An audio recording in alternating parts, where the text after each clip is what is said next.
Hello साथियों, आज हम सुप्रीम कोर्ट का बहुत ही महत्वपूर्ण निर्णय लेकर के आए हुए हैं जो कि चूक जमानत से संबंधित है।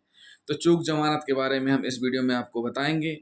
तो सबसे पहले हम देख लेते हैं मामला क्या है। मामला है ऋतु छावरिया बनाम भारत संघ और अन्य रिट याचिका दांडिक संख्या 60/2023, निर्णय 26 अप्रैल 2023। याचिका पर निर्णय कब हुआ है? 26 अप्रैल 2023 को। एफआईआर क्या है? एफआईआर है 420/120 आईपीसी 7/12/13/2/13(1) पीसी एक्ट यानी प्रिवेंशन ऑफ करप्शन एक्ट भी साथ में है। याचिकाकर्ता जो ऋतु छावरिया हैं, उनके पति का नाम एफआईआर में नहीं था। दौरान विवेचना अनेक पूरक आरोप पत्र न्यायालय में पेश किए गए, उनमें भी किसी में भी याचिकाकर्ता के पति का नाम नहीं था।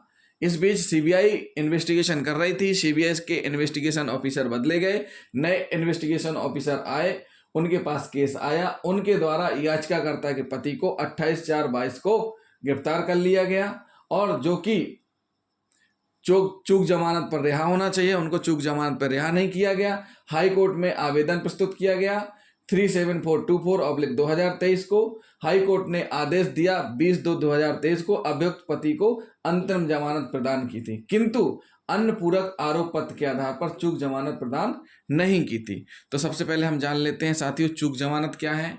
सीआरपीसी 167(2) में चूक जमानत के बारे में दिया हुआ है। मतलब सीधी सी बात है, किसी भी मामले में जो अजमानती अपराध है, पुलिस या कोई भी इन्वेस्टिगेशन एजेंसी आरोपी को अरेस्ट करती है, आरोपी जेल में हो, आरोपी कहाँ हो? जेल में हो। इस स्थिति में इन्वेस्टिगेशन ऑफिसर की रिस्पॉन्सिबिलिटी है कि वह इन्वेस्टिगेशन पूरा करके चालान या तो 60 दिन या 90 दिन, जैसे अपराध की प्रकृति है उस अनुसार उसके पहले न्यायालय में चालान पेश करे।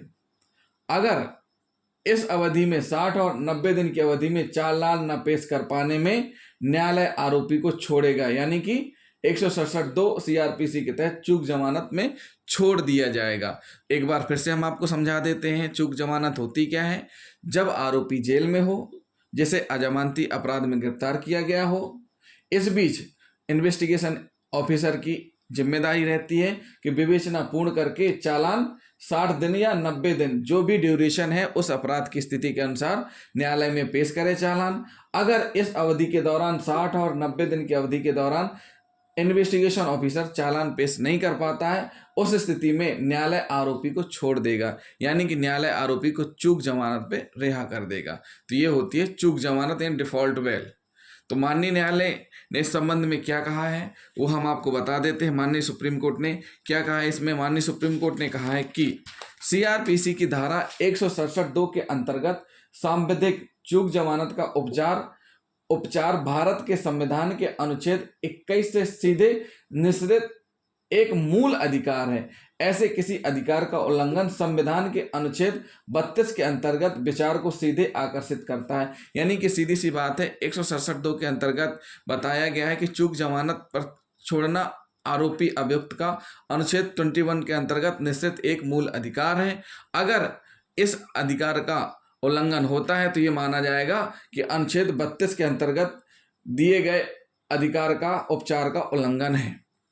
किसी मामले का अन्वेषण पूरा किए बिना किसी अन्वेषण एजेंसी के द्वारा, दूसरा पॉइंट क्या कहा माननीय न्यायालय ने कि किसी मामले का अन्वेषण पूरा किए बिना किसी अन्वेषण एजेंसी के द्वारा कोई आरोप पत्र या अभियोजन परिवाद केवल अभियुक्त को सीआरपीसी 167(2) के अंतर्गत चूक जमानत के उसके अधिकार से वंचित करने के लिए प्रस्तुत नहीं किया जा सकता। मतलब सीधी सी बात है, जब तक विवेचना कंप्लीट नहीं हो जाएगी, इन्वेस्टिगेशन पूरा नहीं हो जाता, जब तक उसको न्यायालय में पेश नहीं किया जाएगा। लेकिन इसका मतलब ये भी नहीं है कि अगर मुलजिम जेल में है और समय अवधि कंप्लीट हो रही है तो उसको, इसलिए इन्वेस्टिगेशन एजेंसी ने चालान पेश कर दिया ताकि उसको 167(2) के अंतर्गत चूक जमानत का अधिकार है जो उससे वंचित किया जा सके।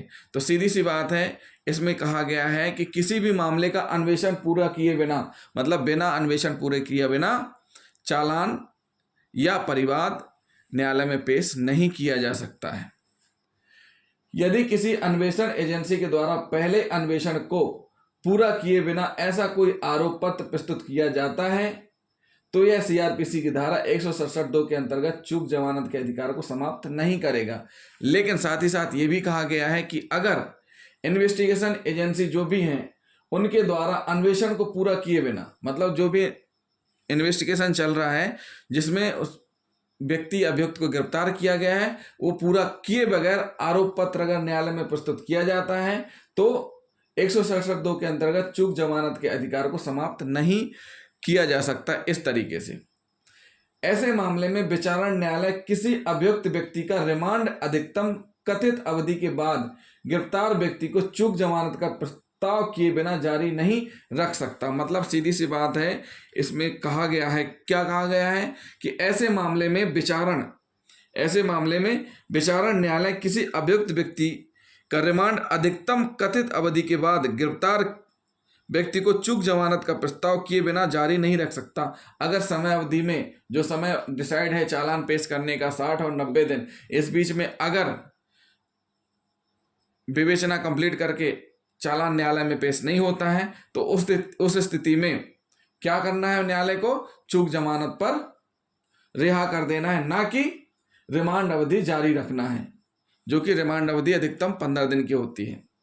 उक्त मामले में 60 दिन समाप्त होने के ठीक पूर्व, जो ये मामला है जिसमें याचिकाकर्ता रितु छाबरिया के पति को गिरफ्तार किया गया है, उक्त मामले में 60 दिन समाप्त होने के ठीक पूर्व पूरक आरोप पत्र, इसमें कहा गया है कि इस मामले में तथ्यों से स्पष्ट है कि माननीय सुप्रीम कोर्ट ने कहा है कि इस मामले में तथ्यों से स्पष्ट है कि अन्वेषण के लंबित रहने के दौरान 60 दिन समाप्त होने के ठीक पूर्व अन्वेषण एजेंसी के द्वारा आरोप पत्र अभियुक्त के पक्ष में अभियुक्त को चूक जमानत के अधिकार से दूर करने के लिए प्रस्तुत किया गया। मतलब सीधी सी बात है, न्यायालय ने क्या कहा है कि 60 दिन के ठीक पूर्व चालान पेश किया, लेकिन कैसा है, इन्वेस्टिगेशन पूर्ण नहीं है, यानी कि अन्वेषण अभी भी लंबित है। तो इसका मतलब सीधा सीधा क्या है कि क्या किया गया है, उस अभियुक्त को चूक जमानत के अधिकार से दूर करने के लिए प्रस्तुत किया गया है इस प्रकार का आरोप पत्र।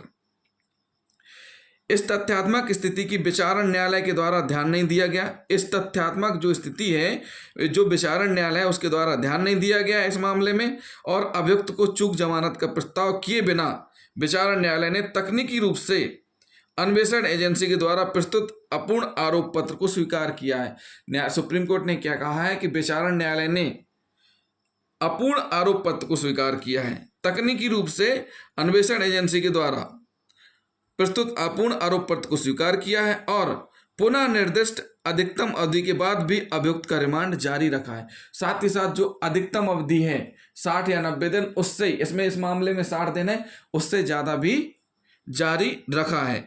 इस प्रकार अन्वेषण एजेंसी और विचारण न्यायालय भी विधि के आदेश का अवलोकन करने में विफल रहे।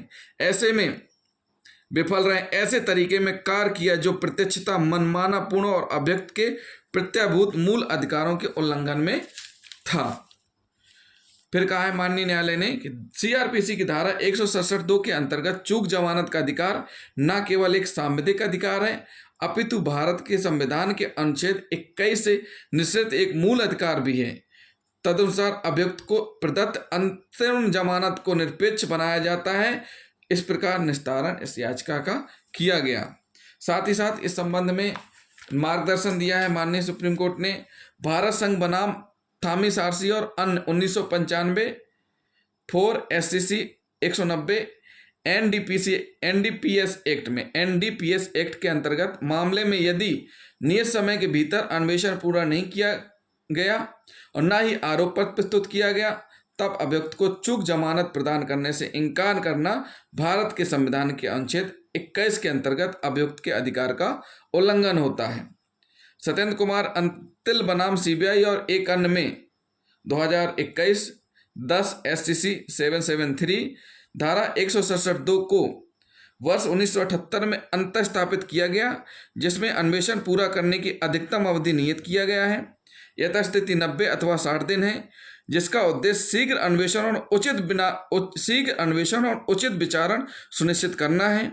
यह अनुच्छेद 21 का एक दूसरा पहलू है। यदि नियत समय के भीतर अन्वेषण पूरा नहीं हुआ तब अभियुक्त जमानत पर छोड़ दिया जाएगा। मतलब सीधी सी बात है, अगर नियत समय पे नहीं हुआ अन्वेषण तो छोड़ दिया जाएगा। लेकिन इसका मतलब ये नहीं है कि अन्वेषण पूर्ण न हो और फिर भी आरोप पत्र पेश कर दिया जाए, इसलिए कि 60 दिन होने वाले हैं, जिससे आरोपी को चूक जमानत का लाभ ना मिल पाए।